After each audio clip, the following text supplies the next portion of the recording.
sagalee qeerrooti. Sagaleen qeerroo torbaanitti guyyaa 3 diddaa uummata Oromoo fi saboota cunqurfamoo impaayera biyyattii mara akkasumas shira mootummaa abbaa irree wayyaanee kan gabaasu. Kun sagalee qeerrooti.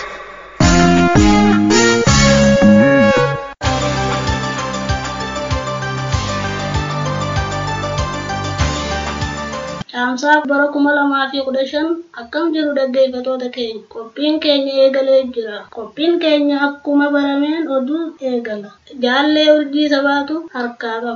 Amma hangafoota oduu isin dhageessisa. Ani Bilisee Oromiyaati.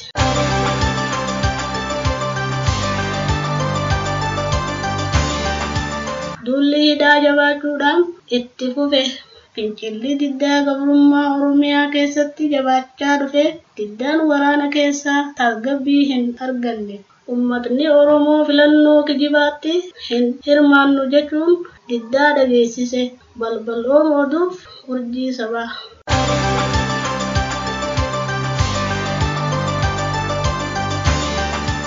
Mootummaan wayyaanee sodaa filannoo irraa kan ka'e Oromiyaa bakkeewwan garaagaraa keessatti duula hidhaa geggeessaa jira. Godina Lixa Shaggar magaalaa Amboo, Geedoo, Gindabarat, Midaaqanya akkasumas godina Baalee fi Arsii keessatti haala hammaataa ta'ee mul'achaa jira. Kana malees Lixa Harargee magaalaa Ciroo keessaa ilmaan Oromoo fincila diddaa gabrummaa geggeessuu fi qindeessuu irratti argamtu jechuudhaan uummatni mana hidhaa wayyaanee guuramuu irratti argama. Kanneen keessaa Barataa Faayisaa Badhoo, Barataa Guutaa Girshaa, Barataa Taarikuu Guushoo fi Barataa Addunyaa Biraanuu Midaaqenyi keessatti barattoota mana hidhaatti ukkaamsaman yommuu ta'u, Baalee Roobee keessattis duulli hidhaa haaluma kanaan itti fufee jira. Ilmaan Oromoo baqattummaan galaana Meeditiraaniyaanii osoo qaxxaamuranii galaanaan nyaatamuun irbaata qurxummii tahan keessaa 34 dhalootaan magaalaa Roobee fi naannoo ishee ta'uun kan beekame yoo ta'u, mootummaan ammoo dargaggootaa fi uummata gadda isaanii ibsatan isin jeequmsa kaasuutti jirtu jechuudhaan hidhee jira. Dargaggoota Oromoo galaana Meeditiraaniyaanii liqimfaman keessaa sabboontotni dargaggoo Oromoo, dargaggoo Ibroo Haajii Roobii, dargaggoo Ibroo Roorrisaa, Abduu Jaarsoo kan keessatti argaman yoo ta'u, dargaggoonni gadda keessan maaliif mul'istan jedhamuun hidhaman immoo dargaggoo Abdul Qaadir Huseenii fi dargaggoo Jamaal Sheek Muhammad keessatti argamu. Duulli hidhaa fi doorsisaa kun kan hammaataa dhufe barattoonni ulee diinaan rukutamaa jiraachuus maddeen qeerroo gabaasanii jiran. Yuunivarsiitii Wallaggaa keessatti barataan Gammachuu Mangistuu jedhamu ulee diinaan hedduu rukutamee jira. Kana malees Yuunivarsiitii Walloo keessatti qaroo dargaggoo Oromoo Rabbirraa Bulloo Tufaa yuunivarsiiticha keessatti qaama hin beekamneen ajjeefamuu isaatiif qeerroon bilisummaa Oromoo haala olaanaan balaaleffata. Gumaan gootawwan keenya qaqqaalis qabsoon waan mirkanooftuuf namuu fincila diddaa garbummaatti akka seenu qeerroon waamicha dabarsa. Fincilli diddaa gabrummaa Oromiyaa keessatti jabaachuudhaan itti fufe. Godinaalee naannoo Oromiyaa Lixa Wallaggaa fi Horroo Gudur Wallaggaa keessatti uummatni nageenya amansiisaa wayyaanee irraa argachuu hin danda'amu waan ta'eef filannoonis nun ilaallatu kan jedhe yoo ta'u, godina Horroo Gudur Wallaggaa Kombolcha keessattis uummatni paartilee mormitootaas fincila diddaa garbummaatti akka seenan waamicha taasisee jira. Kanaan alatti paartileen mormitootaas filannoo milkeessuudhaaf kan socho'an taanaan uummatni bilisummaa isaa mirkaneeffachuuf jecha akka dura dhaabbachuuf dirqamu hubachiisanii jiran. Diddaan waraana wayyaanee keessaa hammaachaa dhufuurraa waraanni mootummaa wayyaanee irra deebiidhaan leenjii siyaasaa akka barbaachisu maddeen sagalee qeerroo gabaasanii jiran. Rakkoo humna namaa fi dinagdee waraana ittisa biyyaa keessatti dhufe sirreeffachuuf ji'a ol kan fudhatee fi ammas galmaan gahamuun dadhabamee armaan dura waraana bakka Awwaash Arbaa jedhamee beekamutti leenjiin dabalataa kenname. Haalli kun tasgabbii waaraa fiduu kan dadhabe wayyaaneen aangaa'ota waraanaa gara biyyoottan alaa erguudhaan hariiroo biyyoottan lixaa waliin jabeeffachuuf murteessite. Haala kanaanis ajajaan waraana ittisa biyyaa jedhamuun kan TPLF'dhaan muudame asiin gahe Jeneraal Samooraa fi Siraaj Fargeessaa gara Ameerikaa Waashingten DC deemuudhaan hariiroo biyyoottan lixaa akka jabeeffatan godhame. Haa ta'u malee bakka deeman Ameerikaa Waashingten DC keessatti mormiin dhalattoota biyya Impaayera Itoophiyaa ta'aniin isaan mudachuu maddeen gabaasanii jiran. Yeroo ammaa kana humna waraana keessaa meeshaa hiikkachuudhaanii fi meeshaa fudhachuudhaan miseensotni waraanaa hojii dhiisanii badaa jiran hammaataa kan ta'e yommuu ta'u, ilmaan Oromoo waraana keessaa fincila diddaa garbummaatti seenuun gahee Oromummaa akka baataniif meeshaa waraanaa harkaa qabdan diinatti akka garagalchitan qeerroon waamicha dabarsa. Dhaggeeffattoota keenya sagaleen qeerroo hanga filannoo bara 2015 saganteeffame kanaatti fincila diddaa gabrummaa labsaa fi odeeffannoo siyaawaa dhaqqabsiisuudhaaf waan qophii isaa xumureef qophiin sagalee qeerroo akkasiin jala hin dabarre isin beeksisna. Oduun qabannee dhihaanne kanuma amma qophii taan waliin turtii gaarii.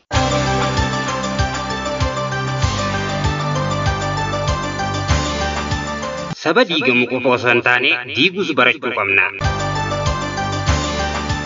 Diina ofii injifachuuf qawwee caalaa keessaa isaa gama hundaan laaffisuu fi humna dhabsiisuutu bu'aa olaanaa qaba. Tokkummaa dhabuu keenyaatu nu laaffise yookaan humna nu dhabsiise yoo jennu akka nuti hin jabaanneef diinni nu irratti hojjechuu dubbachaa akka jirru hubachuu nu feessa. Waan diinni ittiin nu laaffisuuf gargaarame diina keenya ittiin laaffisuu akka dandeenyu beekuun dansaadha. Tokkummaa dhabuu keenya wayitii qeeqnu. Tokkummaa dhabuu keenya wayita qeeqnu diina tokkummaa nu dhabsiise faarsaa akka jirru qalbeeffachuu qabna. Kana faarsuu irra shiruma isaan diina tokkummaa dhabsiisuu irratti oduu hojjenne tokkummaa keenya gama tokkoon ijaarrachaa akka jirru hubachuu nu feessa. Diina keenya gidduutti hololaa kaasee hanga waan qabatamaatti jiru ibsuun diina keenya diiguun hojii keenya guyyuu ta'uu qaba. Waan har'a wayyaaneen hojjechaa jirtu waliin jireenya keenya hegereef yaaddeessaa ta'aa dhufuu biyya keessaa fi alatti ilmaan Tigraay hunditi hubachuun dhugaa isaaniitti jaanii wayyaanee qopheessuun ni danda'ama. Kanaaf gama kanaan nama dhuunfaa irraa kaafne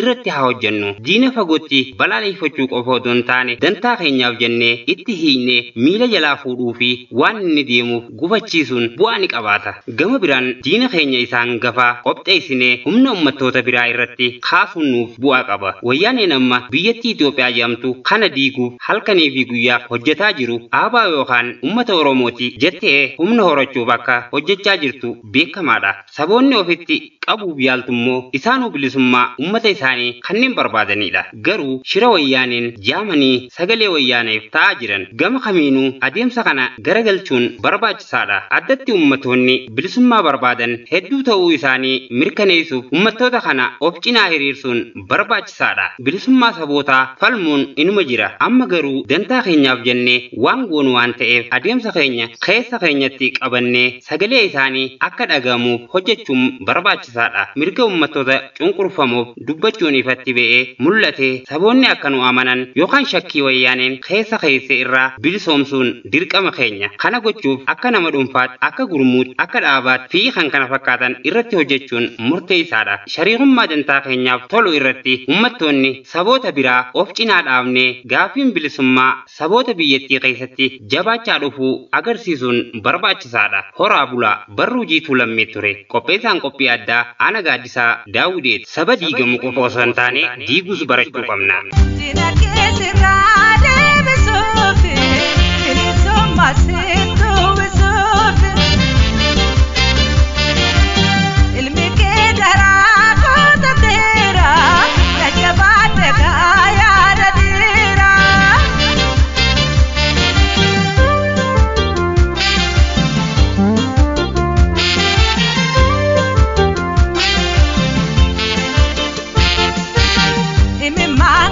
Papa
qophiilee taanutti hanga walitti deebinutti nagaan tura.